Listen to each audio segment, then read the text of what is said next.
My name is Beth Cohen-King, and I'm the Marketing Director at Margolis and Bloom. Margolis and Bloom works with its clients to find the best estate planning or elder law solution for each client's unique situations and goals.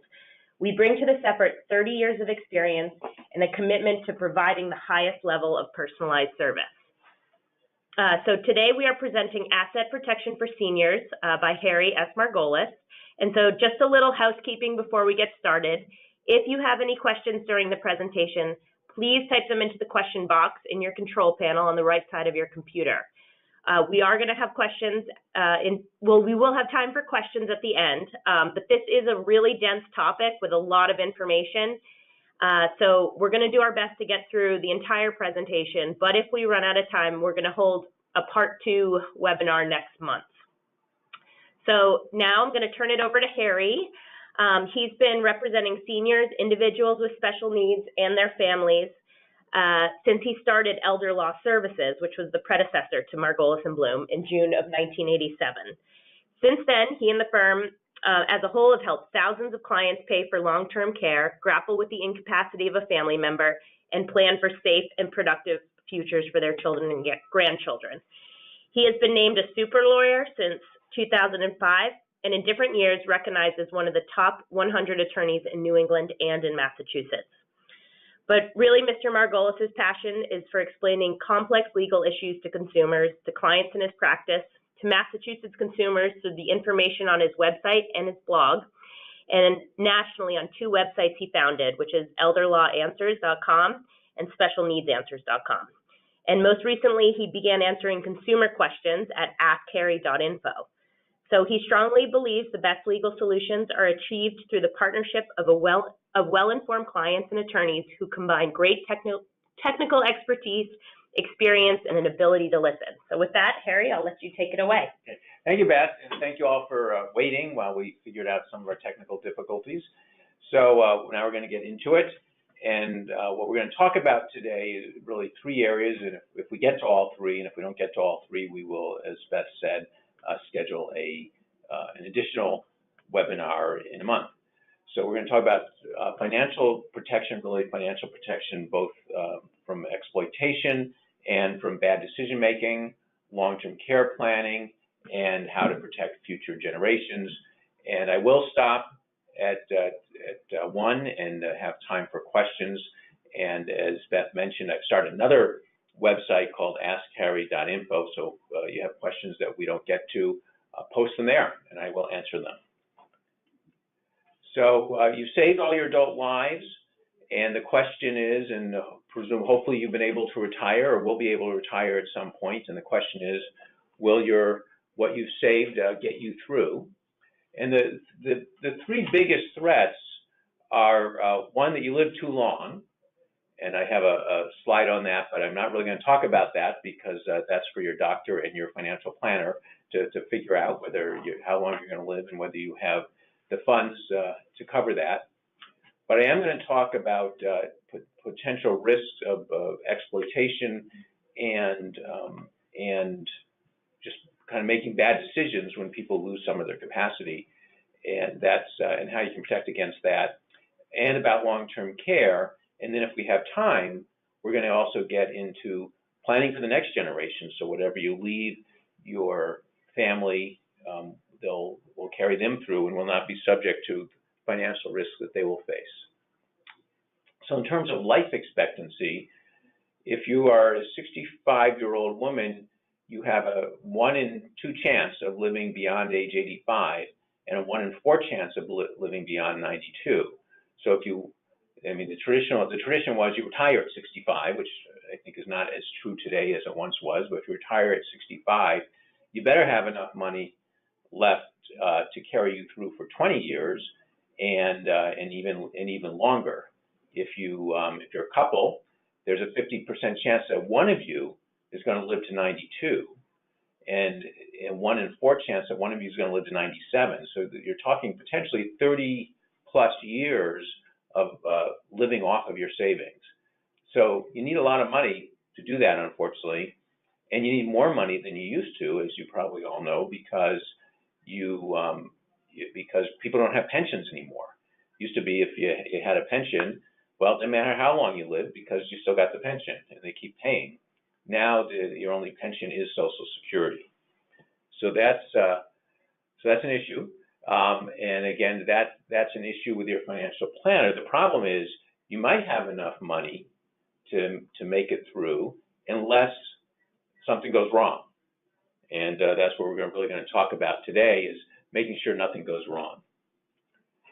So the first issue has to do with the fact that, unfortunately, as people age, they sometimes lose capacity and get overwhelmed. And two things happen. One, they may start making decisions that they shouldn't make, and overspend or spend on things they shouldn't. This brings to mind a case we had some years ago where I ended up being executor for a man who didn't have any relatives. He passed away. We went to his house, and you could hardly get through the house because it was full of stuff he had bought on the shopping network. And it's just one example. And then because seniors may be isolated, they may be losing some capacity, and they have some money, they are targets for financial exploitation.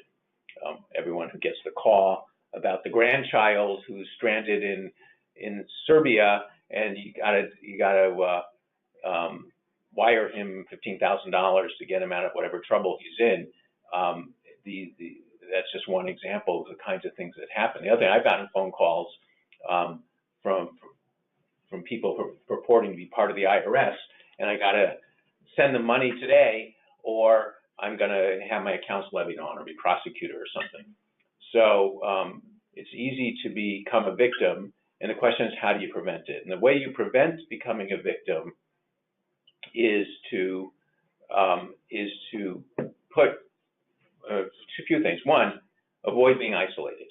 That's the most important thing. Have other people involved in your life, have other people involved in your finances, and have people who can step in if necessary. So the first things we believe that everybody should have are durable powers of attorney and healthcare proxies. And powers of attorney, as you may know, appoint someone else to make financial decisions for you if you're not able to. And healthcare proxies appoint someone else to make healthcare decisions if you're not able to. Along with that, and this is something that we didn't used to do, but we do now, is we have all of our clients sign HIPAA releases. And I know that I met with some clients the other day who we had done their estate plan 10 years ago, and we didn't do HIPAA releases back then. So sometime in the last 10 years, we started adding these. And this, what a healthcare proxy, you appoint a single agent to make healthcare decisions on your behalf if you can't. But that only comes into play if you're deemed incapacitated and a doctor has entered the fact that you're incapacitated on your medical record. So that's one thing, and you can only appoint one person. And a HIPAA release is effective as soon as you sign it, and you can appoint more than one person. It allows them to talk to medical people to get information and to relay information. We've also often had clients, we've often heard from their family members that a parent has had to go to the emergency room, and the emergency room people won't talk to the family, which has important information to relay. They're not even asking to get information back, but busy medical professionals often rely on HIPAA to refuse to communicate. And often means they don't get vital information, because someone comes to the emergency room, they only know the person as they're presenting at that time. They don't know that they were out playing tennis the day before. And the family members need to be able to tell them that. And they may not know what drugs they're taking or anything like that. So it's very important to have communication. You know, this is getting away from the financial story we're talking about, but it's all related.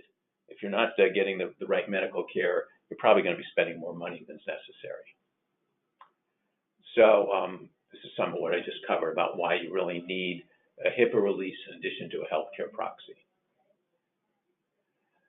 So, but in addition to adding the HIPAA release, the other thing that's changed to some extent in our practice over time is we've become great advocates of revocable trusts. And revocable trusts do a lot of what durable powers of attorney do, but they do it better. So the problem with a durable power of attorney is if you appoint somebody to be your agent, it only works if the institution that that person is presenting the document to accepts it. And what we have found is that a lot of banks and investment houses don't honor durable powers of attorney, or they put up so many hurdles that it makes it very difficult. So and one of their kind of key things is they have something which they don't they have no term for, but basically a staleness doctrine. They'll say a power of attorney is no good if it's too old. So if it's over 5 years old, they're going to say, well, it's in effect it's expired, and there's no basis in the law for this. And in fact, it's counterintuitive, or I'm not sure if that's the right word, but if you would think that if someone's presenting a power of attorney today for their mom because the mom is incapacitated, that an older power of attorney, when she signed it 10 years ago, she was probably in better shape cognitively than she was 10 months ago. But the bank or the financial institution would prefer the 10-month-old power of attorney than the 10-year-old power of attorney. But because of these problems with powers of attorney, we often prefer revocable trusts. And so for whatever reason, financial institutions, number one, accept them better than they accept powers of attorney. And number two, one great advantage of a revocable trust is you can have two trustees or more at the same time. So you can have a parent can continue to be a trustee and name a son or daughter as a co-trustee. It's still the parent's money. The parent is still the beneficiary. But if the child is already on the trust as a co-trustee, then they have no problem at all stepping in if necessary, because they already have the authority. And they have no problem monitoring what's going on in the trust and seeing if money's flowing out where it shouldn't, because they have access to the accounts. So, and finally, in addition, revocable trusts also avoid probate, so it saves some costs and trouble when the end comes. So, and just on avoiding probate, I don't think probate is not quite as bad as sometimes painted to be, but it does add some costs and some delay to the process after someone dies. And if you can avoid it through revocable trust, that can be a good thing. Joint accounts also can be used for asset protection and to avoid probate. So if you have a joint account with two people on it, they're both the owners. And when one dies, the other remains as the owner. They both have access. They both can monitor accounts.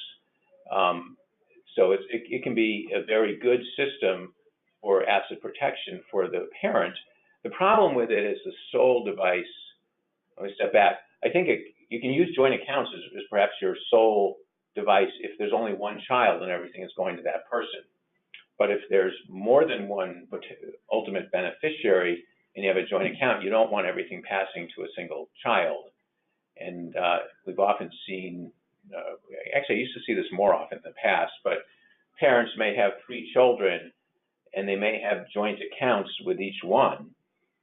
And then they spend a lot of time trying to keep those accounts of equivalent value, which just seems, it's easier just to have a revocable trust than kind of keeping track of all these accounts. And the problem with that kind of approach, using joint accounts as a estate planning device for if you have more than one child, is that when you become ill and bills have to be paid, they're going to become unbalanced.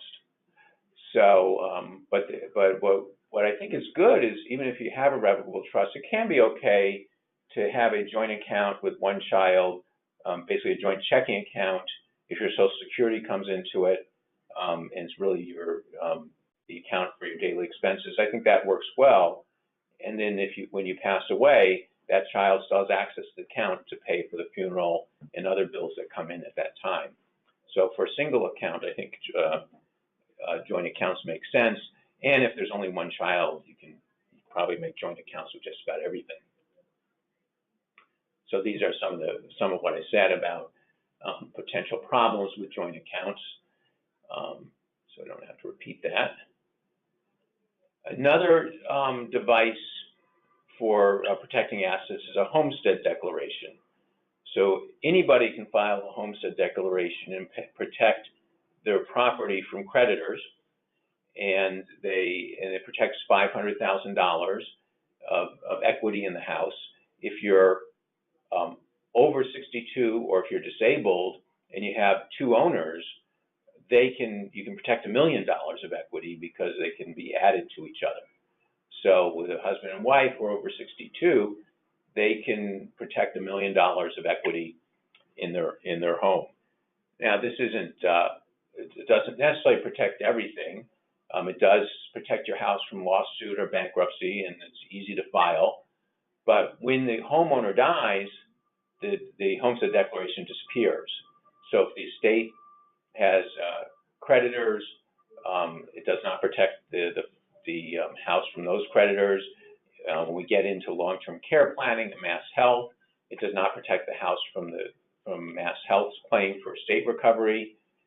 If the house is sold and it's no longer real estate and it's cash, the cash is not protected. And if you need to refinance, then you'll have to remove the homestead and then replace it again after the refinancing. So, but for the most part, it's definitely a good thing to do. We do it for our clients, and it's a good thing to do just in case. So before we get into long-term care planning, I wanted to say a few words about digital assets. And more we're doing online banking, and we have digital accounts, and they're both great conveniences, and they're also great. They also create risks in terms of people using those to get to accounts. So they should be used.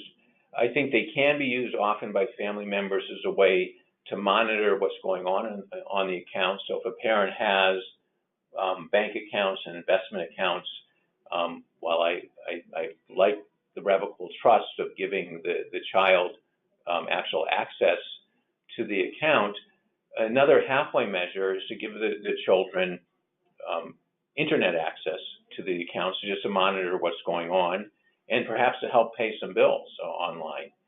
Now, this may or may not violate the rules of banks technically, but if everyone's doing the right thing, that shouldn't matter. So that's number one, is give people access.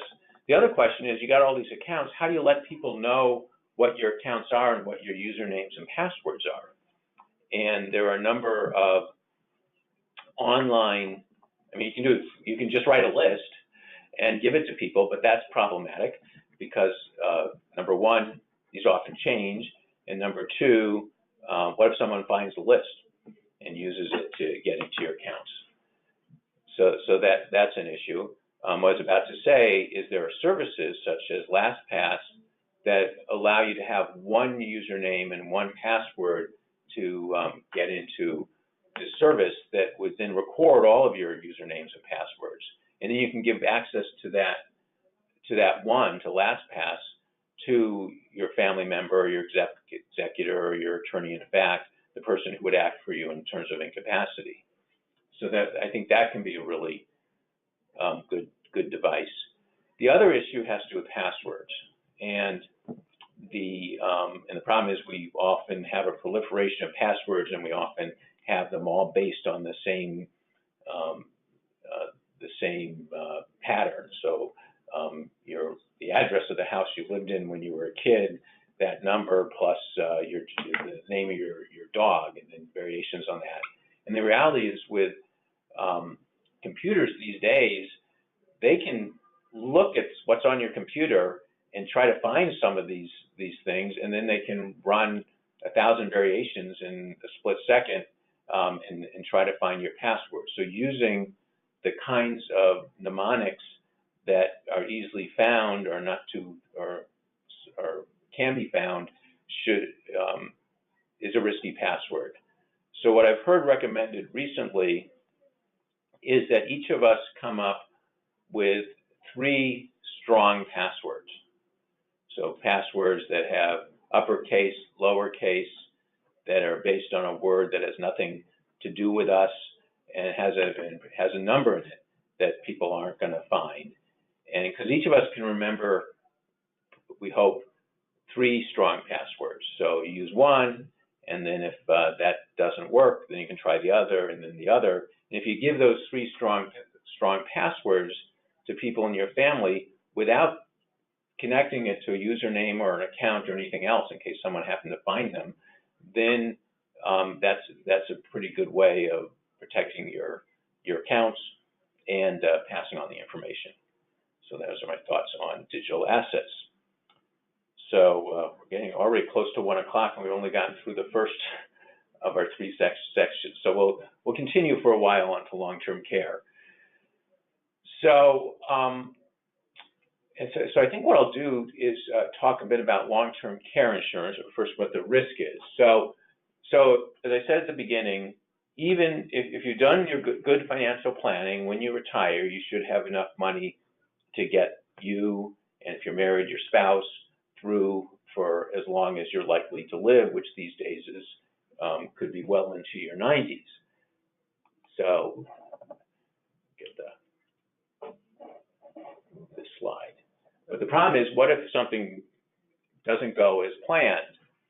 And we talked about the risk of financial exploitation, but then there's the risk of needing care. And a lot of people get older, unfortunately, do need care, and whether it's because they have a physical disability or cognitive disability. And the problem is we don't know if we're going to need care for a week, a month, a year, or several years. And then there's different levels of care. You may just need a little bit of help around the house. You may, or you may need, because of a cognitive decline, just to be in a safe place, such as a assisted living facility. Or you may need somebody who's just watching over you. Or you may have complicated medical issues where you need skilled nursing facility. And then again, the other issue is who can provide the care. So if you're married, it's likely that your spouse, especially if it's just having somebody to keep you safe, can provide the care. But then even if you have a spouse, if you need really complex medical care, or if because of cognitive changes, you also have personality changes, your spouse might not be able to take care of you. So, and then if you're single, you're more likely to need care that you're going to pay for. So all these are great unknowns: the length of care, the kind of care you may need, and the cost of the care. And as this slide says, the cost can be up to $150,000 a year, or perhaps more. So those are the risks. And the longer you live, the more likely you're going to need care. As you can see, only 1% of people 65 to 74 are in nursing homes. 4% of those 75 to 84 are in nursing homes, but a whopping 18% of those over 85 have received nursing home care. So if you live to a ripe old age, the odds that you're going to need care are a lot more likely. And 85 seems to be a kind of a big threshold. So, I mean, everybody ages differently, and things can happen at any age or not ever happen. But the late 80s seems to be a pretty big threshold. So the best way to plan for care, I mean, the best thing to do is have enough money so it doesn't matter what it costs. But if most of us don't have that. So long-term care insurance is a great solution. And the question really is, from my point of view, is can you afford it? And if you can't afford it, of course, there's different costs depending on what type of insurance you buy. And the next slides talk about is some of the choices you can make. And in terms of affordability, that may bring down the cost a bit, so that can help. And then the next question is, when should you buy it? When should you be looking at the costs? So as this slide says, one of my pet peeves, which I've had the same pet peeve about long-term care insurance for decades, is they won't guarantee the premium. So a lot of people who bought older policies have faced either the premiums going up or the benefits going down, which is can be a big problem. The good thing, though, in that regard, is that kind of the insurance companies that might have been a little bit fly-by-night have mostly gotten out of the business.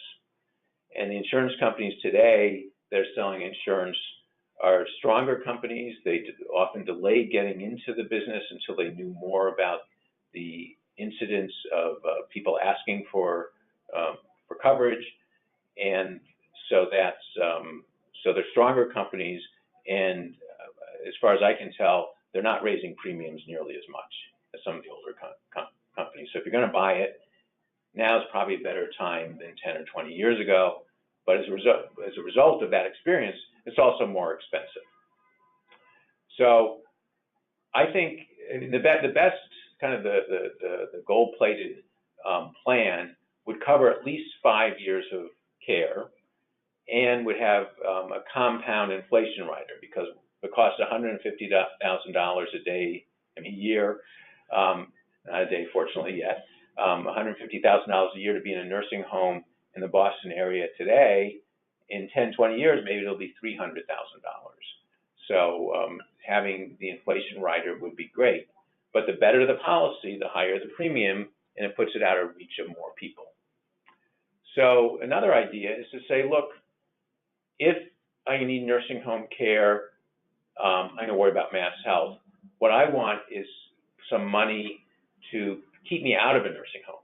So I want to be able to pay for home care, and I want to be able to pay for assisted living care, neither of which is likely to cost $150,000 a year.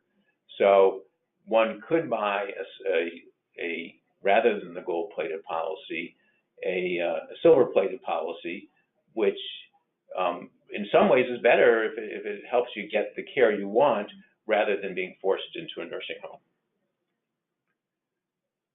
And then the other thing is, if you can't get 5 years of coverage, do you get 2 years of coverage? And then how much, when you buy it, you buy a certain amount per day.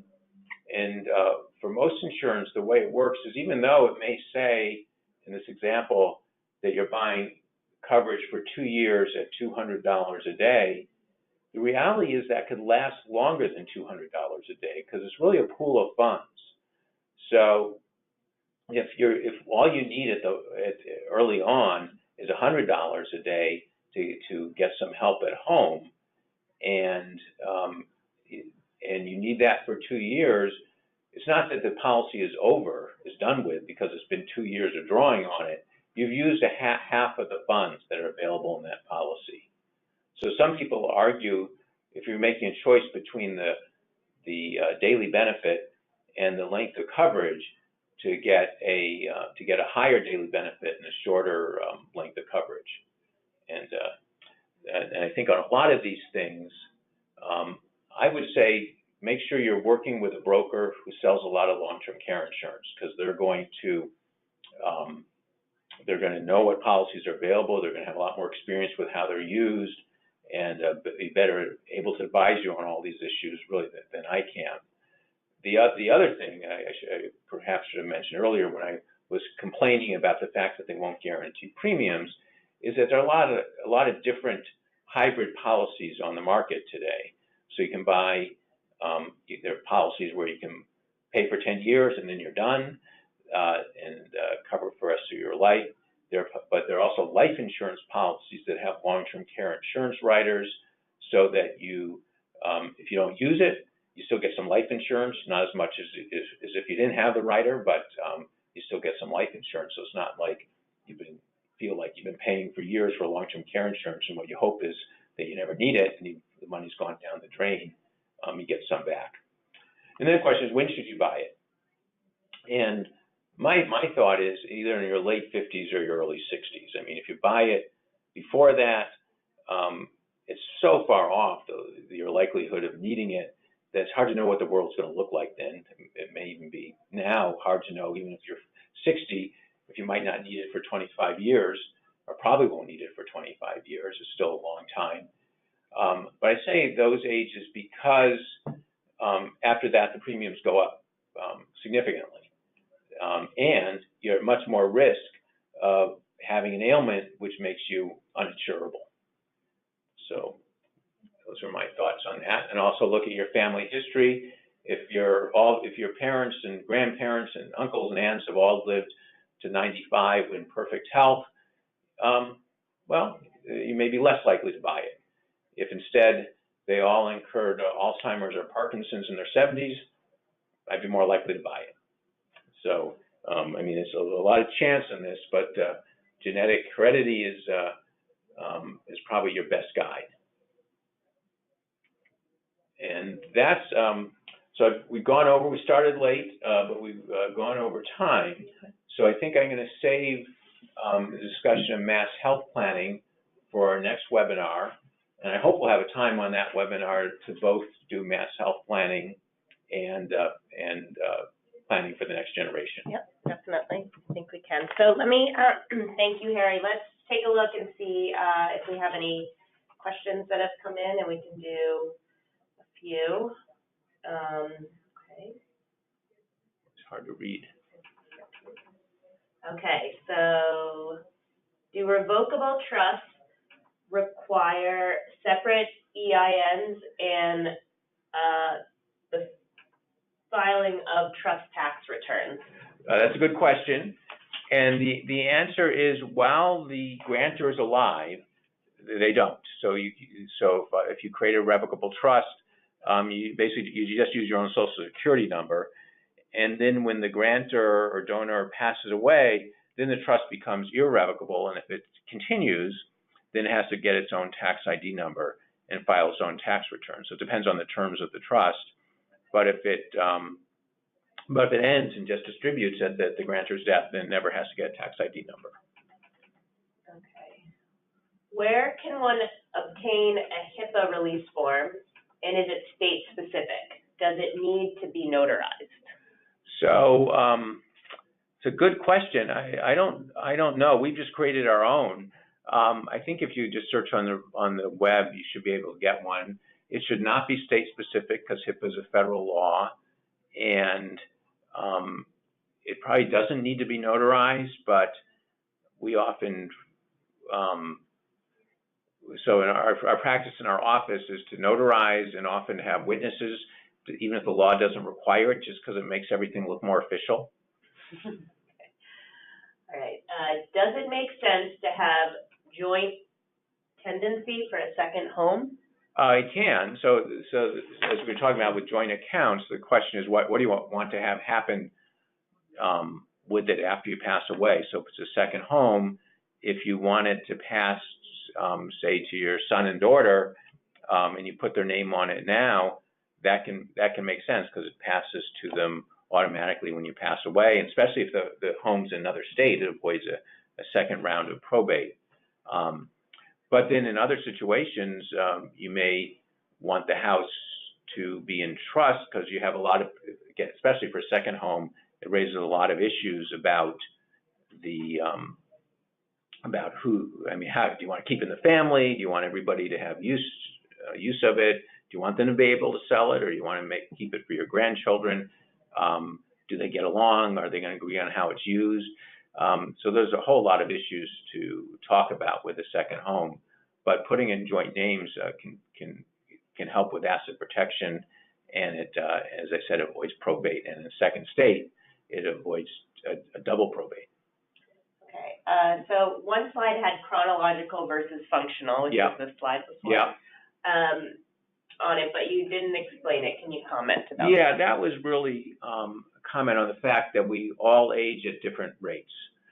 So that can affect a lot of things in terms of long-term care planning, and it can affect when you would buy long-term care insurance. So if you already have, I mean, the problem is if you already have some ailments, you may not be able to buy the insurance. But again, when I was talking about family history, if if you are in a family where everyone lives into their 90s, you may be more likely to delay buying it than if you're a family where everyone lives into their 70s.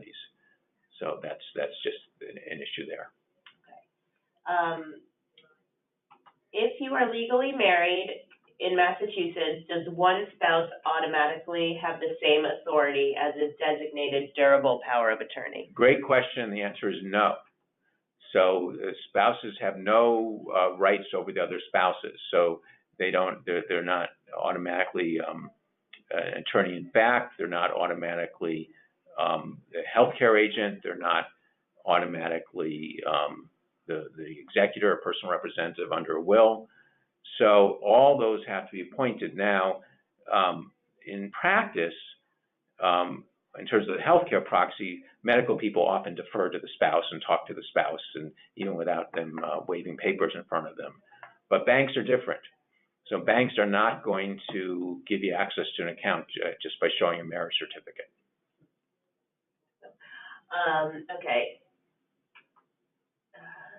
Since the revocable trust used to manage assets is only as good to the extent funded, versus a POA, which covers all assets, how do you ensure that your client has retitled all assets, especially accounts? That's a really good question, and this happens all the time in estate planning, where the lawyers draft these beautiful documents and they include a trust, and then nothing gets transferred into the trust.